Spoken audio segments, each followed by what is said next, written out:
Bonjour, la famille. Spending almost a month with Catherine in proximity has highly rewarded my French-speaking potential. Je m'appelle Tolulakwe Adelaire Balogun, bienvenue. Says Jasiri, and you want to come and finally just disgrace me. Let me speak the one I know. I can say buenos dias. Yes. And I can't remember the rest anymore. Good morning and welcome to Jasiri. Thank you guys so much for tuning in. It's not me that they will disgrace this Wednesday morning. Well done, Tolu. Well done. Très bien. Tu as très bien fait. Je suis si fière de toi. Je te jure, I'm so proud of you. Whatever you said is... No, but it's true. My name is Catherine Obiang. Where was I? My name is Catherine Obiang. Anyway, at least I'm rubbing off positively on at least one person. Whatever. At least I know one word. Cuckoo. And you can't shame me. Honestly, I love my mother tongue. So I'm going to say, you cannot disgrace me on air. Yes, ma'am. I'm always ready. It's okay, and it's not fight. Well, it is Jasiri, so trust us to bring the fire, bring the noise, bring the juice, bring the tea, because that's what we do all day, every day, back to back. Well, only at 10 o'clock in the morning, but I think I have to say that being up close between and watching the dynamic between Lolo and Catherine is graying me out a little bit. So blessings. I'm waiting for you to come back. We need you. I need you. PCR needs you. But really, I have to admit, I do kind of miss her jokes just a little bit, as bad as they are, and they're also funny. I can see better your education. And then she'll say, "You see what I did there? You see what I did there?" You know?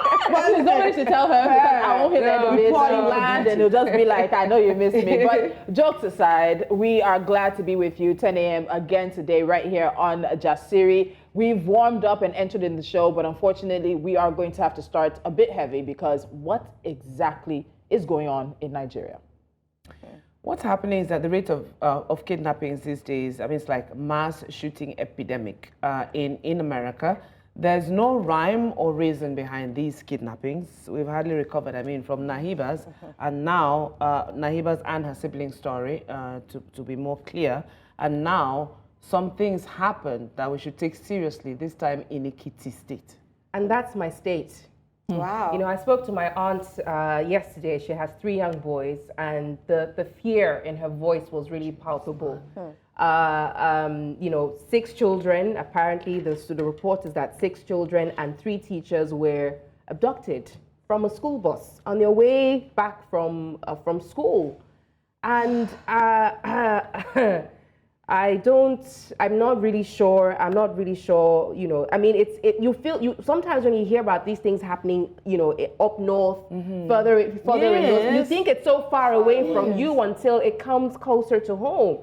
So they're from the Apostolic Faith School in Emure local government, the local government area of Ekiti State, and they were, like I said, abducted on their way back from school that evening. So it appears now that you're not safe at home, you're not safe on the streets, you're not safe in the boarding schools, and now you're not even safe on a school bus. So, you know, that's why I don't even read news anymore. I can't even lie, I'm tired. It is depressing. Honestly, it's very disheartening, because this kidnapping comes after 2 traditional rulers were killed by gunmen and suspected to be kidnappers in Ekiti State also. They said this incident actually occurred between Okiako and Ikpao Ekiti in Ajoni local government area. The victims identified as the Onimojo of Imojo Ekiti in Oye local government area and Elesun of Esun Ekiti in Ajoni Ikole local government area. They were attacked while they were returning from a meeting. Disheartening. It's a very sad situation. Nabiha is still very fresh. Yeah. Even the other family, let's not forget the Arios, because the Nabiha situation sort of took the spotlight, but the Ario family as well lost a daughter we know somebody was kidnapped immediately afterwards. There was a vice chairman or vice chancellor of a university that was also kidnapped. Yes. So the we PDP just chairman too that was kidnapped. yeah. So it's just it's everywhere. It's not even a matter of it's coming closer. Right now, it's wherever you are. Just assume it's there. Just assume. And you know, it was quite gory the way they even described it. That when they shot at them, they still took their bodies, as in the traditional rulers. Why? So that's really Is it a vendetta, unsettling. do you I saw think? a Do you woman think it's- yesterday on one of the social media handles, and she was crying, begging the executive governor of Ekiti State to please intervene. He said they live in fear, that even the way they just come into the town and harass the people and, you know, just put fear in them. My thinking now is what happens to the surrounding states, because the states really are just, you know, they are interwoven. Yeah. So this is Ekiti now. What's to say it won't go down to Ogun State or Osun State. Osun State? Just say what you say in Lagos. Lagos. Because at the end of the day, Ekiti is a hip, No, skip, but it's and already jump. happening in Lagos. Exactly. Yes. But we're So- just not necessarily linking it to those type of kidnappings. We're linking it to one chance. One we're chance, linking it yes. to just violence on the road. So Isn't at that the end of the how day, it everything is starts? linked. Exactly. That's how it starts. And then before you know it, we have a way, because we are very reactive. Yes. I think we as Nigerians are used to not necessarily taking the law into our hands, but to put things in place to ensure that it doesn't happen to me and mine. But what We do you are very want- me and yeah. mine first before, you know, we look at the larger Everybody And else. environment. jungle So- justice would increase because Yes. everybody would be on red alert. But who will be the who will they be jungle justicing? As Anybody. in anyone. Anyone. I And you know just that don't be in the sometimes wrong place at that's the why wrong we time. call it jungle justice, because it can just be a circumstantial incident. Yes. And somebody that is not supposed to be lynched, get lynched. We have I mean, seen it's it happen. happened. Yeah, Yes, it's we have seen it happened. happen. Alu for. No, Yes. not even, once you say Alu, I start to cry. Because it's just, sometimes when I sit down and I'm bemoaning the state of the nation, especially our security, it is something that they need to put on red alert. It's no longer something we need to take with kid gloves. You know, because they're more emboldened, Yes. these kidnappers. So if they're more emboldened, where are we? If we need to plot, I'm always going to graph. If we're to plot a graph with everything that's been happening here, where are we? How are we looking at it? How are we going to position it on the graph? Because the truth is that it is happening. They are becoming more emboldened. So from emboldened gets to where? What's the next step? Well, I After think- being I think emboldened, you what's feel gonna- like you're untouchable. I think So- what's going to happen, or what could happen, is that people start taking, as I said, laws into their hands. We're getting into a place, for instance, maybe let's even look at what's happening in America, for instance, the mass shootings that are happening on the daily, and there, of course, they have the gun. They have, you know, there's a whole issue about gun control and access to you know, to weapons and guns like that. What if people in Nigeria also follow suit? Meanwhile, we are not as mad as there were Americans actually yet. there were actually attempts and conversations around people being able to arm themselves. I know there are a number of agencies, like the FRSC at one point had asked to be armed, and the NSCDC as well. And you just keep thinking your army agencies, kidnappers are armed robbers are armed, but Nigerians are not armed. We seem to be defenseless. But you know that we shouldn't even go there as Nigerians, because we know as a people we're extremists. Ordinary gun-happy policemen are killing civilians. much less civilians than having guns. So imagine when civilians, area boys, Yeah. Oh. kid, Well, when you even ordinary street touts, do you know the amount of chaos Everything will just be on that red would alert. break open? Yeah. So we can't even have that kind Meanwhile, of we are not a discussion in violent Nigeria. people. I don't believe we are a violent people as a people. Like, you know, we usually look for ways to peace out until push comes to shove. When Then that was we- when the but push we're come to talking shove. about this, The- about the general feel. average Nigerian that Nigeria. is not violent. But the lay of you the think land, the the tides lay are of the changing, land right? right now, Tides have it has changed. No, Buki, what are you saying? times have changed. You are saying people should. Have you seen how hungry Nigerians have Yeah, become? because the truth is, if we're talking about, we're looking at other African countries, we are calm. African countries that I know, I'm not going to mention names, but African countries would have. They just don't the- take, the citizens Listen. don't take half of what Half Nigerians of have what taken. Nigerians What have happened in taken. Rwanda? Just two rival factions. Yes. And the place was razed to the ground. So we really need to curb this. I really pray that the president, our dear president, I know that he's grappling with the weight of governance, but we need him to really, really get the Minister of Defense. These are the things that they are called for. National Security Advisor. We need you for a time like do you this. think that they think it's heavy enough for them to pay attention? By the time you start seeing what citizens need to do is to make it heavy. And so while, unfortunately, ladies, we do have to move on, we have to start the show heavy today because it would be insensitive to ignore what's happening around us. Yes. We're calling on the government, all security agencies, government at every single level to intensify their efforts, weed out the culprits, and pursue justice to the full extent of the law. A society where there is no justice, where people can lose their lives, be kidnapped, lose property without consequence, is not a society that is fit for humans. And we're more than humans. We deserve better. Lolo, we also have another update, don't we? Yes, we do. We also have an update on a story we touched on during the show on Monday. And as we looked at the protest against femicide in Kenya, we also talked about the Stop Bopda social media campaign against the decades-long atrocities of one man. Look at his face. So they call him Bonanjo. You said? Does it so? She said it. I was really, I said, so they caught him at Bonanjo. Yeah, so the details we have now is that millionaire businessman Hervé Bopda was arrested last night and is now in police custody. Apparently, there has been a manhunt for him for the past 4 days, and now lawyers continue to call on victims to file formal complaints. Now, the hashtag on social media that we talked about was hashtag Stop Bopda, and there were hundreds. It has now given us hundreds of people, men, women, and people who are underage who came out to talk about his atrocities, kidnapping, sexual assaults, rape, imprisonment, all of it being done over the past several decades with apparently some kind of protection from armed civil, even said military protection from the police. He was simply just ignored. His crimes were ignored. He's been called Cameroon's Epstein, but now hearing that he is in custody. And if anybody tells you that social media doesn't do anything, this is a story you need to point to. No, that's in the past. I just pray that now that is happening this way, that all the victims will not be silenced. Because when it's called out legally, you will begin to see some back end working, some threats, here and there, some bribe. I just pray that the victims will be, they will be strong enough to be able to stand their ground and allow this man come to justice. Let's even hope that the courts of law, that the law is what do you call it? It's strong, not strong enough. I know the word that you're thinking. I think I know what you're saying. Say it in French.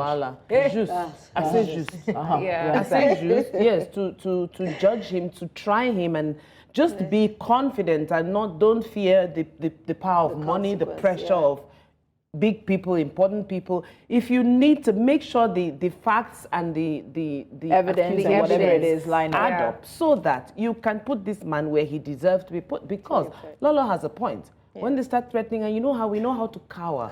You threaten people who you feel you can dominate them. What can poor people do? Exactly. They're afraid for their lives. Yeah, but we also need to not forget that while he can end up going to jail for a very long time, he was empowered, he was held up, and he was continuing these brazen activities with a circle of people. So what about their consequence? What about justice for the people who may have procured underage boys and girls for him, the other people, because he was not doing this by himself. Will he divulge the names? He may. Depends on the offer that he's given. Yeah. And if they do proper investigations, all these things are knowable.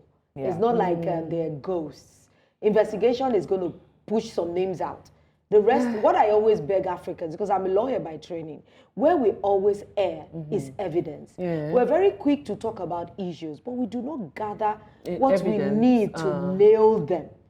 Because if it's your word against mine in court, it's a bit tricky. He said, she said, and he said too. I think we actually need to, take a quick break to recalibrate. By the time we come back, we'll be ready to have an exclusive with Ife Ajike, who is the mother of the 15-year-old schoolgirl whose privacy was breached at a JAMB registration center in Lagos. All the updates and more will be coming to you right after this break. Stay with us. Welcome back to Jasiri, live here on News Central TV. Remember, we're streaming live on social media across all our platforms. So, if you're on the move and you can't watch us on DSTV channel 422 or Star Times at channel 274, you can still be a part of the conversation on X, Facebook, and Instagram. Make sure to use the hashtag Jasiri so we know you're watching and you're listening. Now, I can see the Tulu is itching to roll with this next story. So please take it away, Tulu. I'm very much itching. So this weekend, while I was away on a strategic retreat, a big story broke on Nigerian social media involving a woman and her daughter. So the gist of the matter is that Ife Ajike took her 15-year-old daughter to a JAMB registration center. When there was time to put in information, Ife put in her phone number. That's very important to this story. Now, shortly after they left the center, someone reached out to Ife thinking they were talking to her 15-year-old daughter. And the conversation progressed. And this 22-year-old man, who has now been arrested, continued to talk to Ife thinking he was talking to her daughter, knew that she was 15 because he asked her age in the chat, which we have, and we'll show you some exclusive chats that Ife shared with us. And even still again, when the girl emphasized, or Ife at this point emphasized, that she was just in SS3. But he was aware of the fact that he, a 22-year-old man, was talking to a 15-year-old girl. So the story became a conversation around the data breach, which happened from JAMB, as well as this larger conversation, a societal conversation about those who approach underage children, not just girls, but also boys, and the idea around grooming. So Ife Ajike now joins us now because she's ready to talk. And we've been talking to her. I've been talking to her for the past few days now. And I know it's been a lot, but Ife's going to share what's been going on. Ife, welcome to Jasiri. Thank you so much for joining us. Hi, good morning, Tolu. How are you? I'm good. Good morning, Ife. Thank you so much for joining us. So I just did a very brief in terms of what this story was really about, but I know a lot of things have happened in the preceding days. But let's just talk about your initial shock when you realized that this was a grown man who knew that your daughter was 15, but yet was pursuing an attempt to talk to her, to solicit. I don't even know what word you'd want to use. If you use your own words. Yeah, so it's been crazy. Like I haven't eaten, I haven't slept. Like, when something happens, the people who aren't directly involved in it don't realize how much impact it has on the person. Some people like, oh, just let it go. After you didn't get to talk to your daughter. Like, why are you taking it so seriously? And I'm like, my head is spinning, because it's not just that. It's not just my child. It's all the things that could have gone wrong. The funny thing is, the moment I got that message, I knew something was wrong. Like from the first hello, because I used my daughter's full name. Firstly, she doesn't address herself as a full name because the shortened form of her name means the same thing as the full form of her name. So it's only like on documents that she has a full name. So when the person said hello and mentioned her full name, I just said to because I was on a call when the message dropped. I said, "Is this what I'm thinking?" And then the person proceeded to now say, "Oh, I'm like, okay, so who is this?" He said, "Oh, are you this person?" And I said, "Yes," because I knew something was wrong, obviously. Like, even if she gave her peer her number, she wouldn't give them my number, right? And she wouldn't tell them her name, like her full name and all of that, So I just continued to chat with him and I started asking questions. I really think, honestly, that this is something that was supposed to happen because if child who you knew was that age was asking you the kind of questions that was asking, he would have known that something was wrong, but he just kept going. And I'm like, I just really hope that this guy stays here. And I kept asking him questions. So how old are you? So how did you get my number? You realize I'm 15, right? And he says, oh, yes, I know. Oh, I know it's wrong for me to do this. So it was very, but Wow. It was also very difficult for me to chat in that way because my daughter wouldn't chat on that. Number one, we have like safe patterns that we've established, in our home that helps us to keep the children safe. So they don't answer numbers they don't know. If there's trouble anywhere or whatever, there's so many adults they can contact before they can contact my children. So they don't need to answer unknown numbers, right? They don't respond to unknown numbers. So she was never going to answer that. And even if for whatever crazy reason she did, she probably would have just shut it down because we've seen even her peers who, try to chat her up, who are being inappropriate. I see how she handles herself. So that's fine. But it was very difficult for me to chat in that way, knowing that that's not how this child is. And, but I'm kind of impressed, with how the handling as well. everybody, sort of just lent their voices. It wasn't just a me thing. Of course, I was being bullied, though. Hey, Of course. Yeah. So before we get to the handling of it from person. JAMB, and of course now the Lagos Domestic and Sexual Violence Agency is also involved. I think the ladies have some more questions. If you just hold on. Okay. Yeah, I'm just, it's very sombering, and it's very I'm not even sure what exactly what the word is, but it's also very frightening, and I think it had to happen. It had to happen in this way, and I know it's difficult for you to face, even for you just to think about what could have happened to your daughter, but it had to happen for this issue to be addressed. And of course, I can only imagine how many other girls this has happened to that just went under the radar. I don't know, does it heighten your fears about letting her into the world by herself? The anxiety level has been really through the roof, but I think I shared some things with Tolu as well, in some of our conversations, and I've raised amazing girls. If you go to my Twitter, I talk about them a lot.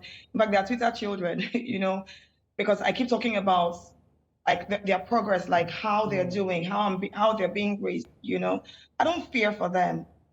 I don't fear for them. Of course, as a parent, as a woman, it's inevitable anywhere, any part of the world where you are, right? But I feel like when it comes to handling themselves, like if you remove like all the other extreme fear factors, that they are able to handle themselves, and it's a lot. It's a lot. There's a lot. So, I can having to even imagine. have a conversation with her to let her in on, what's going on and everything. I'm not afraid. Like for now, yes, I'm still scared because we ain't going anywhere anytime soon, because it's just really a lot. My face is everywhere. And of course, once they see my face, they make a connection, so it's just really been very tough. But like I said to my friend yesterday, I said, rather me than any other mom who would have carried away, who would have gotten tired. I don't get tired. When it comes to children, I don't play.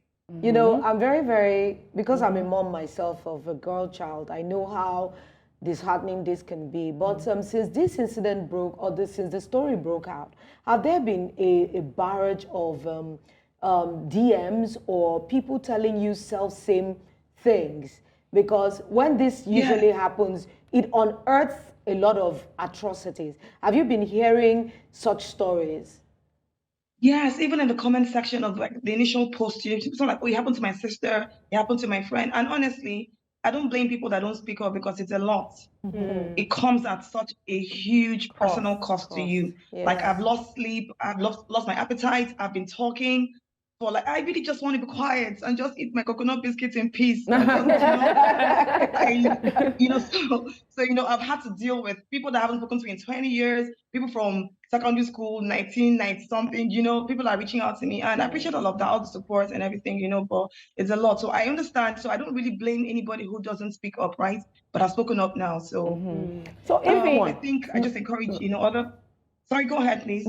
No, just quick one before Tolu butts in. I'm thinking two things. I'm thinking, number one, how does your daughter feel in all of this? And number two, you mentioned that you were being bullied, like, you've been bullied. I'm thinking, what percentage the people were posting my daughter's pictures, Wow. Oh, so wow. posted my children's pictures, yes. Oh, is this a 15-year-old? They went down my media and searched her picture and everything. I'm like, I'm unbullyable. You can't bully me, okay? Thank you. So I told the guy, I'm So coming who was for bullying you next. more? Was it the men? Was it coming from the men or the women? Oh, the men, because my tweet, it was because of my tweet. I said, I don't know what goes on in the heads of Nigerian men, that makes them so stupid. And for me, it was really just a continuation of a conversation, we've been having, how these guys go abroad and then, it's like a pattern. They keep repeating the same pattern over and over and over and over again. So like, what makes you so stupid that you can't the guy literally told that, I said in the message, and I couldn't help myself. And you asked how it affects my daughter, like how she feels about all of this. I had to have a conversation with her that I wasn't ready to have, but because I knew that story had gone viral, everybody was involved. I knew that when she got to school, we're going to talk about it, Yeah. And then she said, "Mom, I'm a kid. What about me gave adult vibes in that place?" Because my mom was literally feeling my palm for me, holding my hand. What about me gave adult vibes?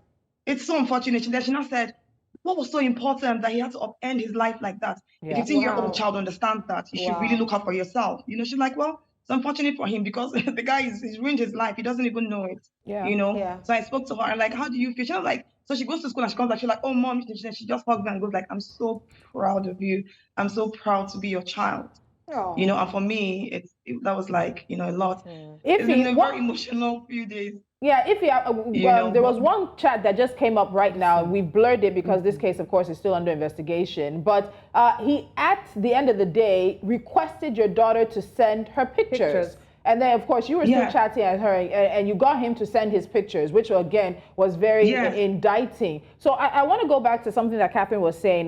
We hope to get some of those chats back up there, because you see the progression of the conversation. Yes. There was a point in time you told him you had to go and cook, that you were turning in from the night. He wanted a phone call. He'd even called the number to speak to her, thinking you were her and all of that. And you just see the progression of it. Sent a voice note, you know, talk to you later. Again, 2 or 3 places where he clearly knew she was 15 and she was in SS3, I believe it was. So aside from that, when you talked about the backlash or the bullying, there it is. He sent his pictures. But again, because this case is under investigation, this is exclusive to Jasiri. We're showing you these tweets that are coming if he shared them directly with us. But again, it's a case under investigation, so we don't want to affect the investigation in any way. And this is the response when she asked him to send his pictures. I want to go to the comments, Iffy, because I read some of the comments and my heart was broken. There were women who are saying, this is the one you've caught. What about the one that your daughter is doing behind your back that you don't know about? There were the ones who are saying that she's 15, that she's the age of consent. That's another conversation Nigeria has to have.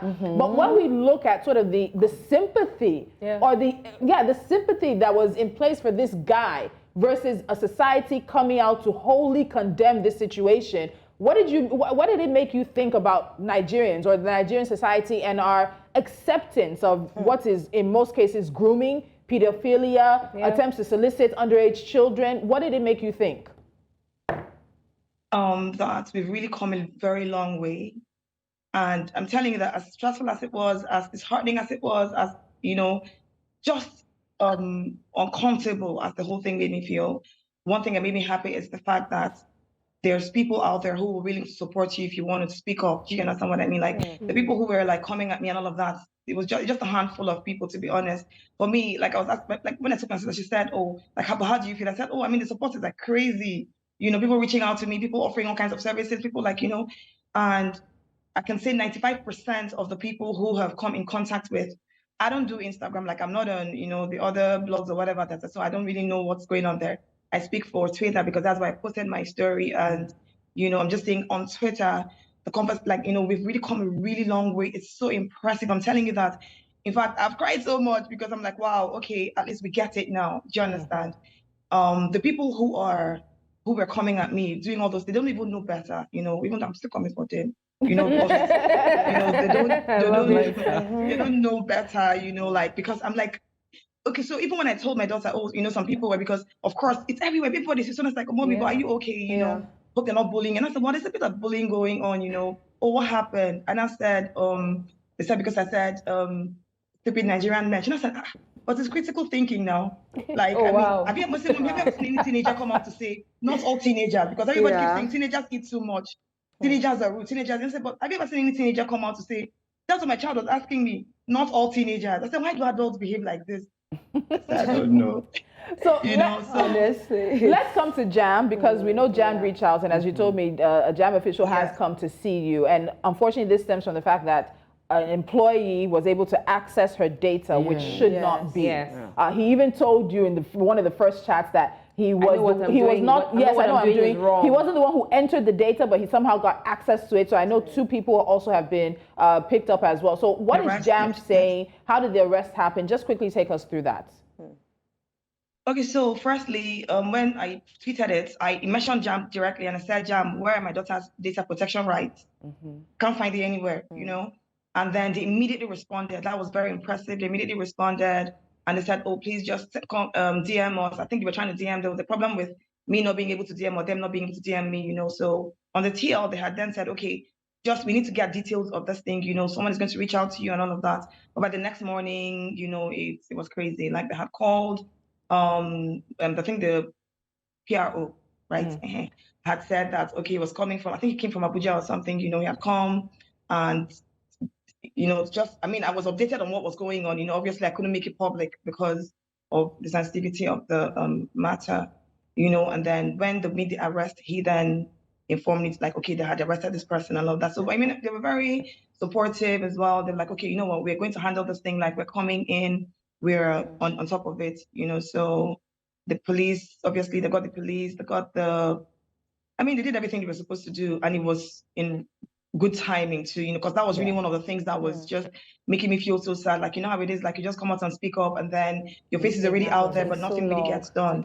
So even until that morning, my heart was still beating. Like, oh, is this really going to happen? Because if it didn't happen, I was going to start it out. I'll probably go to the police and carry the police there myself and go there, or that kind of a thing. But I just felt like it was right for JAMB to have done the right thing. Like they really moved swiftly. So I'm grateful for that. Wow. Yeah. So Lagos DSVA, Domestic and Sexual Violence Agency, is also involved. What's that looking like? Yes.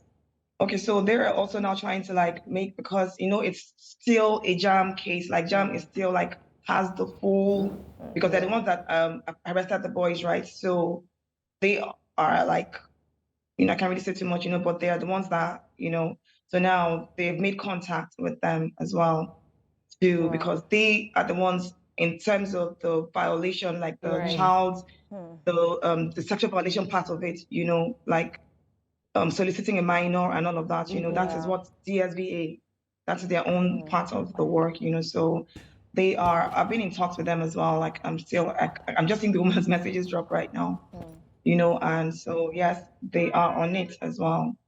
Just everybody that should be involved in this matter is involved, and they're taking it seriously. It's not one of those, things that happen, and then it just dies down. It's not going to die until it gets to the very end of it. Sorry to cut you in. I'd like to Go ask, ahead, because I'm sure there's a lot of lessons here that people can pick up from. But what have you learned throughout this process? What have you learned? What, 4, 5, 6 days? I know it's and then all the craziness that's been happening. But what's your lessons?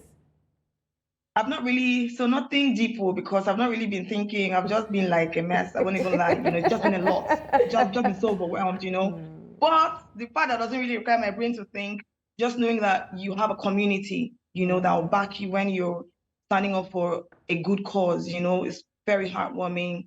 Just seeing people. I didn't even have to fight anybody, especially just one point I really told off, but generally you see other people, trying to fight off these people, telling them off, telling them where to get off, what I've learned is that, you're in a place just doing your thing and everything, but you have a community, people behind you who are going to support you when, the chips are down. That's one thing I really learned. And then also how porous our children's data is. Let me explain something to you. One of the things that scared me the most, in that chat, he was asking her, where do you live? And me, as someone that thinks, I really think a lot, he has my address already, even though the area wasn't written there. So he's already asking for the area where she lives. The school that my child goes to is in that form, right? So this is how exposed my child has been. That's so when people say, oh, and just let it go now. Hey, it's just your number. No, it's not just my number. Literally, her entire details are there. You understand? Yeah. Everything is there, and the name of her school. Now in this era of kidnapping, this era of, God forbid, it's not a portion, but please, as a Nigerian mom, I have to, God forbid it first, but in this era where there's a lot of crazy things going on, this guy in school she goes to, he knows her address, he finds out the area where she lives in. What's remaining? Wow, thank you. Honestly, it's been very, very heavy. I can say that. Thank you very much, Ife Ajike, for getting into this conversation for us. And as we say, yes, we'll be following up on the story subsequently. Thank you very much. But as we say in Nigeria, we say that every day is for the thief, but one day is for the owner. That's such a classic example. I'm sure if he's already talked out by now, honestly. Yes. But the matter is still under investigation, and there will be more updates as the story develops. Okay. It's another time for us to take a quick break, and it's still steaming. In fact, we're roasting things. We are boiling, and it's hot topics. Yep. We'll take a break. When we return, everything is still hot and steamy.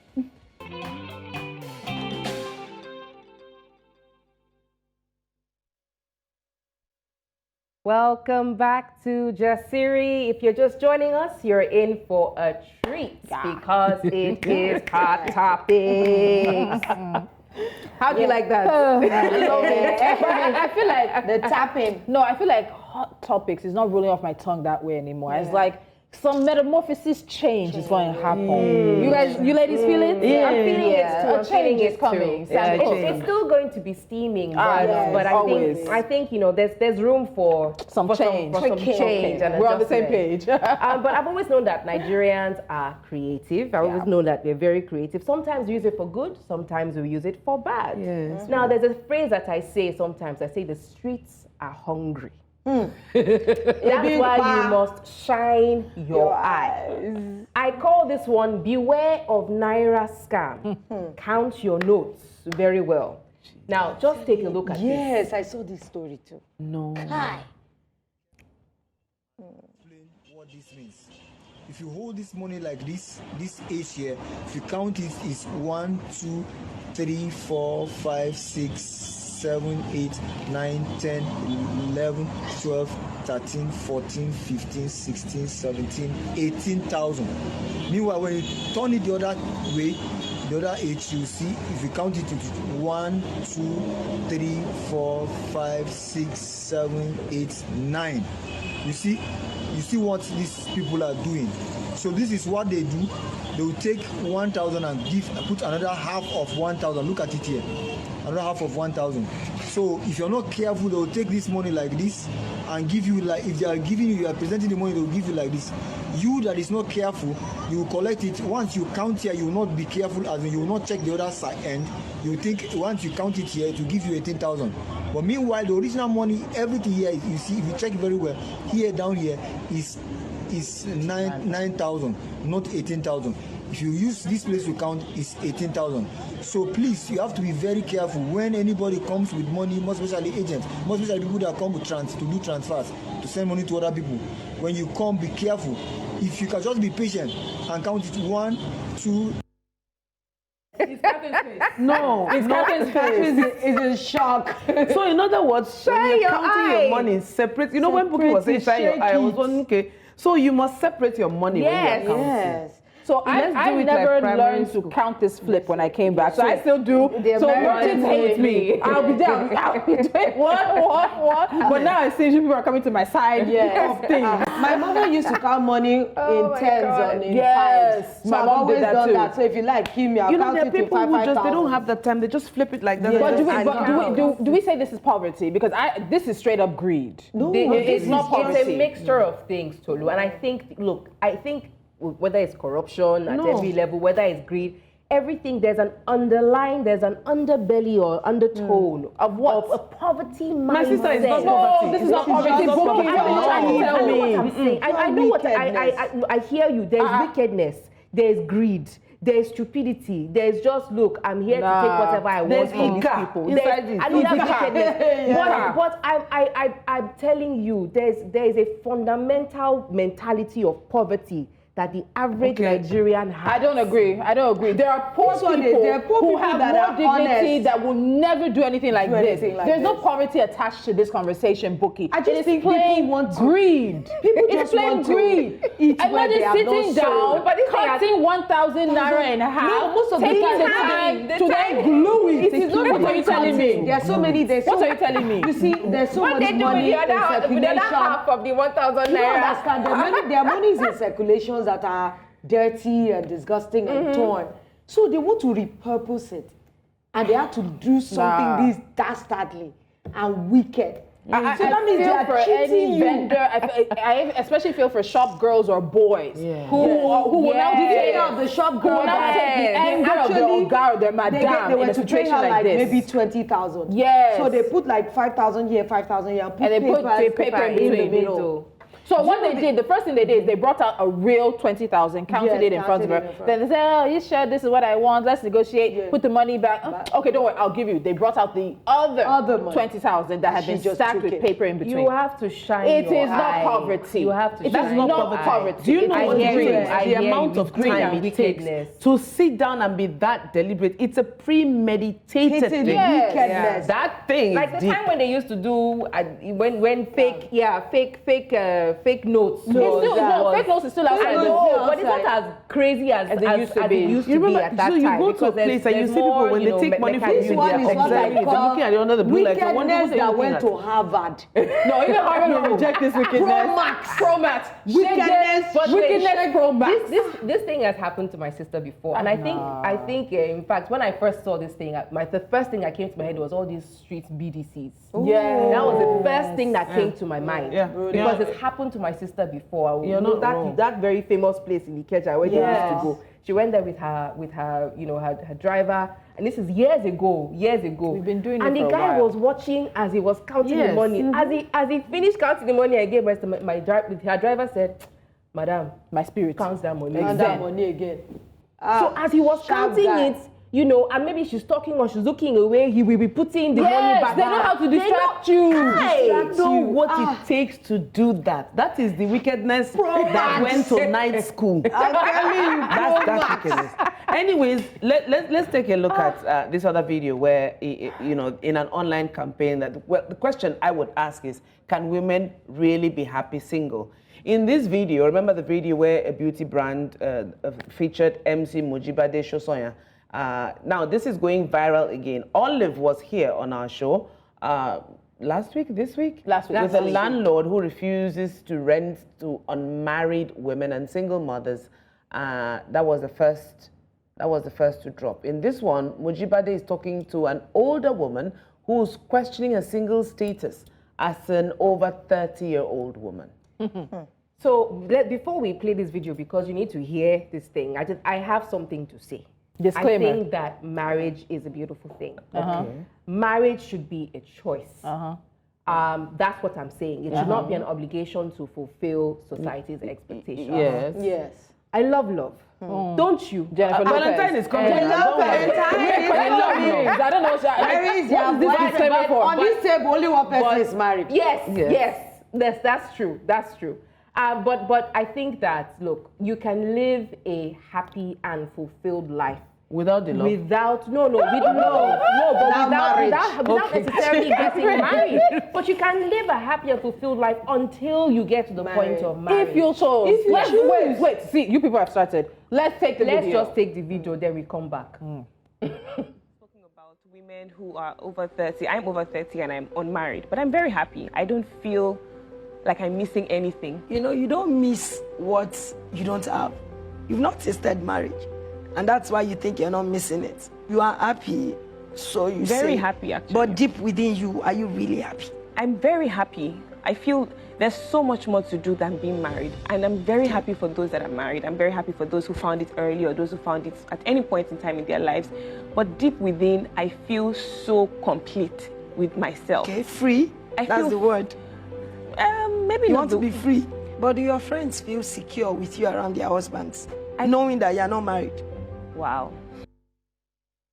Mama has finished the conversation. Do your friends feel free or feel comfortable, secure is the word she used. Yes, secure. When they know you're not unmarried around their husbands, then you want to be free. So please, I'm the married woman here. Yeah. Let me face your people. No.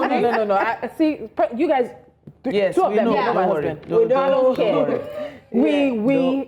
It is the choice to get married. And I've told him, I'll probably say this on TV, if I hadn't met him, I probably would not be married. So for you to know, Mr. B met some, he met some really high standards And there. from the get-go. But at the end of the day, why, she said free, that struck me as saying when women get into marriages, they're not free. Because it's like you're asking her, you want to be free because there's an understanding somewhere that when women are in marriages, they are not free. That is where They're birds in a cage. Those are the things that when you push back, a lot of people will say, oh, it's because you're not married. I'm divorced. And I've been a Christian girl. Anyone that knows me knows that in the early years, all I knew was me, school, the church. So when I got divorced, it was a difficult thing because some of my friends' husbands actually pulled their wives away because they felt I was going to be an influence on them to liberate their mind. Then that was when I began to question that. Do some people actually see marriage like a prison? Because we need to look at that, because if they do, then there is a problem. There's always been a problem. Because a marriage is not supposed to be like a prison.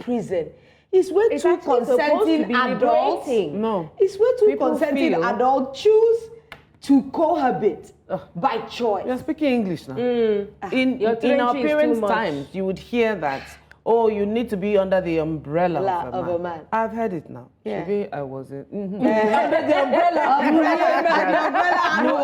They tell you. And rain was falling on you with the Be umbrella. under the umbrella of a man. I struggle to understand. See, it still goes back to what the landlord was saying when Olive did the interview about Yes, control. he cannot control a single mother or a single woman. Ladies, so what I was doing some research after this came out, and there are now demographic shifts. More women do not want the marriages of their mothers, their aunties, and their sisters. No. And they're saying no, and they're waiting till later. And more men still want to be the kind of husbands and fathers that a lot of their own fathers were, not involved, probably putting money down and thinking that's the end of it. And so you're seeing this demographic shift as these young girls are realizing, what is in it for me? Exactly. You should talk to young girls nowadays, and you see that shift. They're not interested in what is the I have this question. Is that why you have to turn to Lolo? No, I have this question. Is feminism killing marriages even before they begin? No. I don't even think so. This has nothing to do with feminism. Feminism, even if people that want to be the traditional definition of feminism, they just want to be equal. They just want to be seen as capable, as adequate as men see themselves. I think that's the basic definition of feminism. It has nothing to do with how you see yourself in a marriage. So these days, we need to really, and that's why marriages are no longer holding. Because the premise to which everybody gets into marriage is different. Look at the trend of marriages now. Now we want a viral wedding. Not a viral wedding. You will see the amount of preparation that takes to have a wedding day. But the marriage itself, the fundamentals of living with a person. A lot of people don't know that they're not actually ready for it. Responsibility. So I want us, sorry Lolo, I want us to go back to... Having been married before, I honestly, what Buki said and Lolo, what they ended up concluding on, is very true. People are not ready for marriage. No. See, I'll tell you, Mrs. B, I don't know how you did it. People you guys know. Lolo came to a promo show for this. It's been over 10 years, I won't lie. It's been, I chose a good man. I can't even lie. You did. Because when it wants to get hard and become like, why are we doing this? I'm looking at you in the morning, I'm like, guy, what's going on? But do you know, I actually believe that. I don't even think it's a choice you probably made. It was gone. I think you're just blessed. I don't want to use the general parlance lucky. I tell people that if marriages are going to work, trust me, it takes both individuals wanting it to work. I can want a marriage to work, and the other party does not want it to work. Or is not willing to do the work. Because so as long as both of you are willing to do the work, in my place, one person was willing to do, the other wasn't. So what do? It takes two to tango. I think we delved into marriage on this thing because that's what the woman was really emphasizing as a prize. And Moji said no. And I respect Moji's work. Moji is one of the hardest working corporate MCs we have in Nigeria. I respect her for that. So you're telling me that simply because there's not a ring on her finger, all her accomplishments, the things she's done, the work she's done, the people she's inspiring, the girls she's mentoring, doesn't matter. Let me show you. I think you're not getting it. Umbrella. Do you know that? Umbrella. I think we need to be under that umbrella. A feature where we're going to have women that are in different stratas of life. I remember my mother telling me that she lost a lot being married. That she stayed in the marriage because of us. Because of the children. Of the Mr. children. Tujuko, And children we- left men. And I told her at that time that I don't respect your choice. Ah, I didn't Lolo. ask you to stay. Lolo, And my mother no, cried no. because We no, need to- but we it need was to- my it- truth. it- But we need to I wanted her before she Lolo, left. let's go Lola, home. why would you tell your mother that? Knowing the sacrifices she made for you. She made a sacrifice chose to when make that I didn't even sacrifice. She respect had no it. options. In her Hey. mind, that was all that was there. At that time, I think we Just before we have go, just before we go, guys, we want to give a big shout out to have to still have this Woman Crush conversation. Wednesday, Pelumi Nubi, travel content creator who has set a new mission for herself. She's going to drive solo from London to Lagos, a 2-month trip through 17 different countries. God damn, I wish I were there. Yeah. We haven't Language. forgotten that just last year, Kunle Adeonjo also embarked on a solo ride on his motorbike from Lagos to London. So we have high expectations that 29-year-old Pelumi will reach her destination safe and sound. We'll be waiting for you in Lagos, Pelumi. We admire your passion, your adventurous spirit, and we here on Jasiri, we wish you well. Yeah. We are coming back No, to no, this no, no. conversation. We're coming back Because to this that's the because I Lolo think made. it's I'm not important. finding it funny. Yeah, I'm not we're finding it coming funny. back to this conversation. But right now, We I'm gotta in go trouble. because they're gonna kick us out. We will take this offline. Thank you, ladies, and special thanks to Iffy for being brave, fearless, and bold. Which is what Jasiri is all about, and of course, joining us this morning. You can head to our social media platforms for more on that conversation and the exclusive chat she shared. We'll be back 10 a.m. West African time right here. We'll see you guys tomorrow.